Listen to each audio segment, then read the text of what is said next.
क्योंकि पाकिस्तान, तुर्की और सऊदी अरब एक ऐसे त्रिपक्षीय रक्षा समझौते को अंतिम रूप देने में जुटे हैं जिसे क्षेत्र में नया सुरक्षा गठबंधन माना जा रहा है। CNN न्यूज 18 की रिपोर्ट के मुताबिक सूत्रों ने कहा है कि इस डील की लगभग सभी शर्तों पर सहमति बन चुकी है और अब इसे औपचारिक रूप देने की तैयारी चल रही है। अगर ये डील हो जाती है तो ये इस्लामिक नाटो कहा जाएगा। इसी कड़ी में तुर्की के राष्ट्रपति रेसेप तैयप एर्दोगान भी शुक्रवार को यानी कि 7 अगस्त को सऊदी अरब पहुंच रहे हैं। यहाँ उनकी मुलाकात क्राउन प्रिंस मोहम्मद बिन सलमान MBS, जिसको हम कहते हैं, पाकिस्तान के प्रधानमंत्री शहबाज शरीफ और सेना प्रमुख फील्ड मार्शल आसिम मुनीर से होगी। रॉयटर्स की रिपोर्ट के मुताबिक 7 अगस्त को डील पर फाइनल साइन होगा। शहबाज और मुनीर 6 अगस्त को ही सऊदी पहुंच चुके हैं, जिससे साफ है कि बातचीत अब निर्णायक दौर में है। यह गठबंधन सीधे तौर पर नाटो और अमेरिका पर निर्भरता घटाने वाला कदम है। वहीं पाकिस्तान के लिए यह भारत के खिलाफ बनाई जा रही रणनीति माना जा सकता है।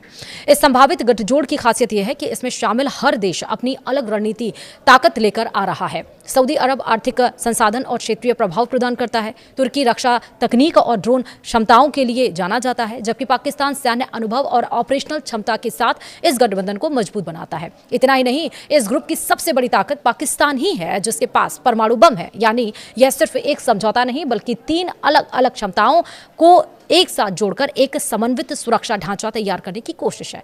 यह ध्यान देने वाली बात है कि पाकिस्तान की तरफ से सिर्फ प्रधानमंत्री नहीं बल्कि सेना प्रमुख आसिम मुनीर खुद बातचीत में शामिल हैं, जो दिखाता है कि यह डील पूरी तरह से सैन्य केंद्रित है, न कि सिर्फ कूटनीतिक। जानकारी के अनुसार इस समझौते के तहत तीनों देश संयुक्त सैन्य अभ्यास करेंगे, रक्षा तकनीकी साझा करेंगे और हथियार निर्माण में भी सहयोग बढ़ाएंगे। साथ ही खुफिया जानकारी के आदान प्रदान को भी औपचारिक रूप दिया जाएगा। यह ढांचा पहले से मौजूद पाकिस्तान सऊदी रक्षा सहयोग को आगे बढ़ाते हुए अब तुर्की को भी इसमें शामिल करेगा, जिससे यह एक त्रिपक्षीय सुरक्षा तंत्र बन जाएगा।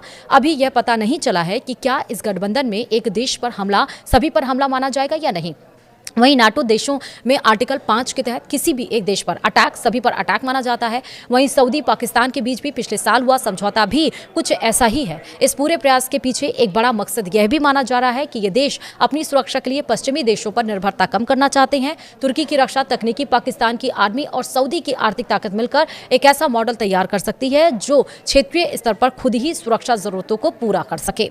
फिलहाल वीडियो में इतना ही। तो अभी जो पाकिस्तान, तुर्की और सऊदी अरब नेटो बनाना चाहते हैं, वो भारत या दूसरे ममालिक जो यहूदी हैं, जो साइयाँ, वो नहीं बनाने दे रहे। इसमें बहुत सी रुकावटें पैदा करेंगे। बहुत परेशान है भारत भी, इसलिए परेशान है। अगर ये नेटो बन गया तो ये एक मुल्क पर हमला नहीं, तीनों मुल्कों पर हमला शुमार किया जाएगा। इसी वजह से भारत बहुत पागल हो चुका है और परेशान है।